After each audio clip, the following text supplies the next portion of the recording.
وبينهما حجاب وعلى الأعراف رجال يعرفون كلا بسيماهم ونادوا أصحاب الجنة أن سلام عليكم لم يدخلوها وهم يطمعون۔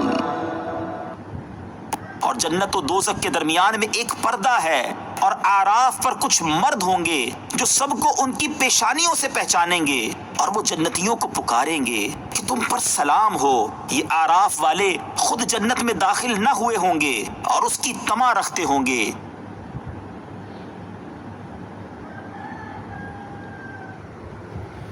یہ پردہ اس لیے ہے کہ تاکہ دوزخ کا اثر جنت میں اور جنت کا اثر دوزخ میں نہ آ سکے، اور حق یہ ہے کہ یہ پردہ اعراف ہی ہے۔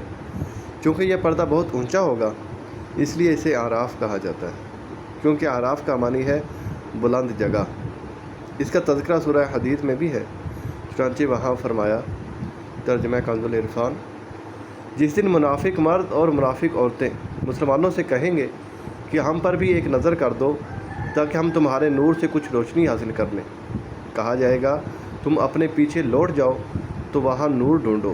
وہ لوٹیں گے تو اس وقت ان مسلمانوں اور منافقوں کے درمیان ایک دیوار کھڑی کر دی جائے گی جس میں ایک دروازہ ہوگا جس سے جنتی جنت میں چلے جائیں گے۔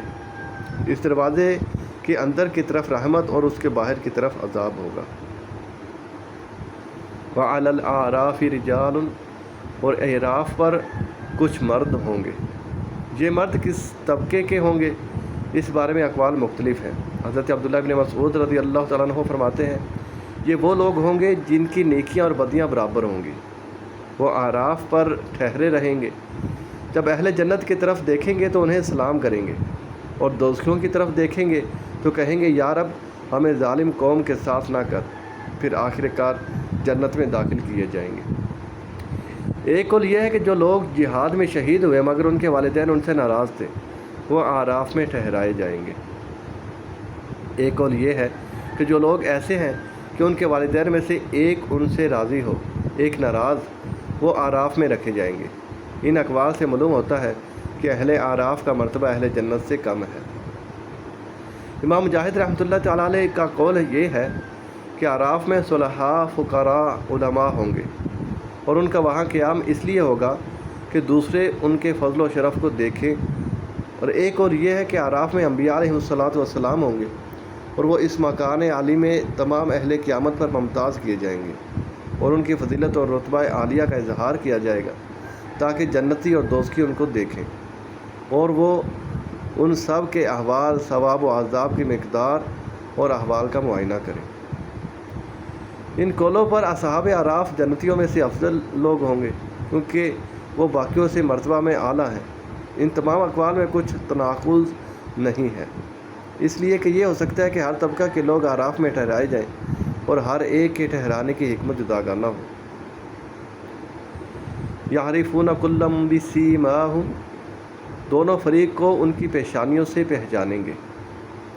دونوں فریق سے جنتی اور دوزخی مراد ہیں۔ جنتیوں کے چہرے سفید اور تر و تازہ ہوں گے، اور دوزخیوں کے چہرے سیاہ اور آنکھیں نیلی، یہ ان کی علامتیں ہیں۔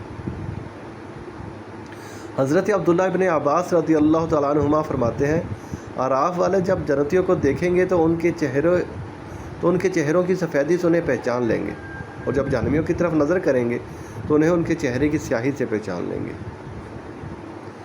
اللہ تعالیٰ کے فرما بردار بندوں کے بارے میں ارشاد باری تعالیٰ ہے، ترجمہ کنز العرفان، بھلائی کرنے والوں کے لیے بھلائی ہے اور اس سے بھی زیادہ، اور ان کے منہ پر نہ سیاہی چھائی ہوگی اور نہ ذلت، یہی جنت والے ہیں، وہ اس میں ہمیشہ رہیں گے۔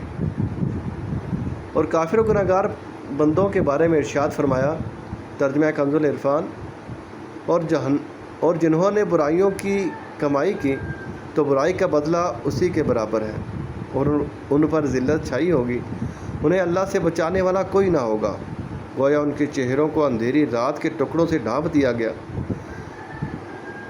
وہی دوزخ والے ہیں، وہ اس میں ہمیشہ رہیں گے۔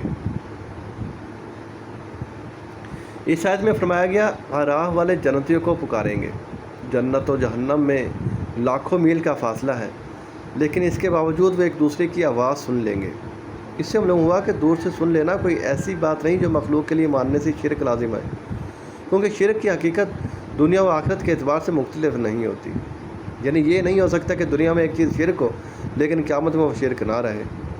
لہذا جو لوگ انبیاء و اولیاء کے دور سے سننے کے عقیدے پر شرک کے فتوے دیتے ہیں انہیں غور کر لینا چاہیے، بلکہ خود قرآن پاک میں ہے کہ حضرت سلیمان علیہ السلام نے دور سے چونٹی کی باتیں سن لی۔ چنانچہ فرمایا ترجمہ کنز العرفان، چونٹی کی آواز سن کر سلیمان مسکرا دیے۔